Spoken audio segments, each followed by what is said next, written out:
Salil, your thoughts then, I mean, either on that topic of just improving the operations overall with customer service data, or perhaps a great question that we've got here from Jan Koketso is how to make the transition from a traditional physical customer service to a digital customer service environment. And here at the bank, we've got a great saying where we say, digital when you need it, human when you want it. So often the digital customer service aspects can be quite efficient and transactional, but when it breaks down and you just want to speak to someone, then you need a human. So Salil, your thoughts then on the transition between those two, or the differences, or some insights about them? Yeah, firstly, I had some great stories that we shared in the course as well regarding feedback.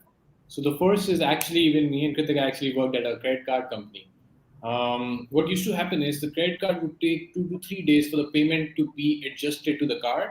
And if the payment was late, they would block the card.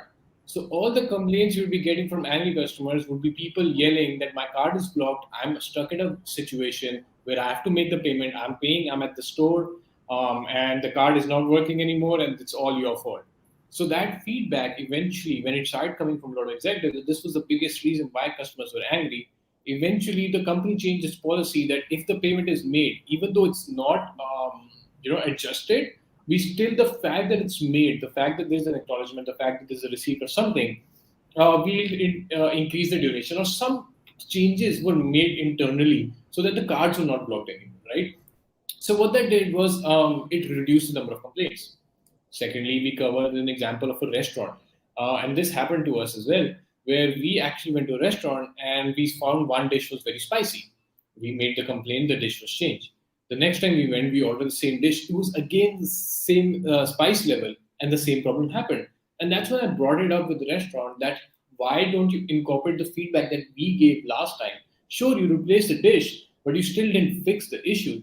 And that's when they realized that they need to incorporate changes. So they brought in the head chef, they brought in the manager, the wait staff, and then they decided that one they ask every time when there was someone asked this, what spice level do you want? Then when they changed the menus a couple of months later, they introduced the spice sign and a notice saying that this dish might be too spicy for some people, right?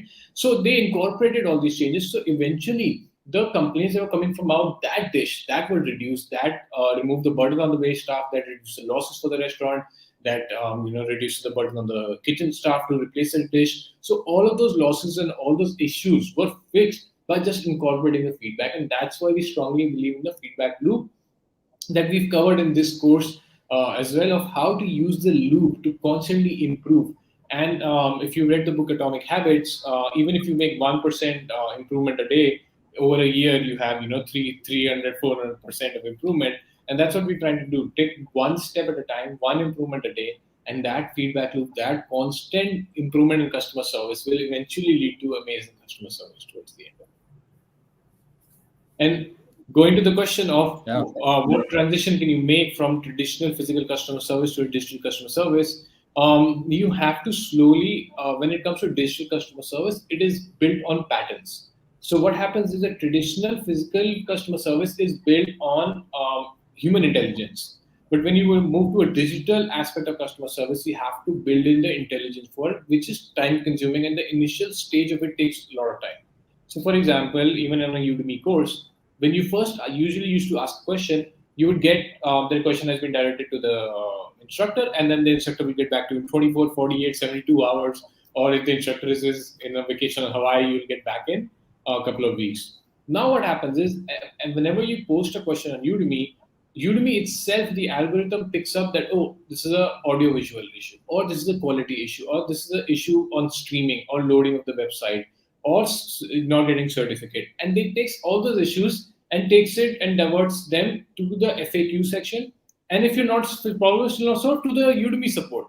So what that does is it gives you the right answer to the exact question you're asking based on the intelligence build, based on the data put in, based on the keywords that are put in.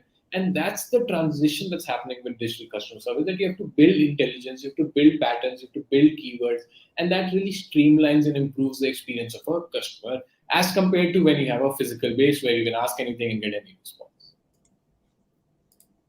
Great, Salil. That's fantastic insights there, and just great that you are talking about all the benefits that you get from learning on Udemy. And I think most of the people who attend our webinars have experienced online learning, but the sort of digital efficiency that you get, talking about improved customer service is very powerful. But then again, if something goes wrong, Udemy have also catered for the fact that they've got all this data about what has gone wrong previously and how those issues have been resolved, and they've reorganized, and optimized their platform in order to respond to those issues in the best possible way.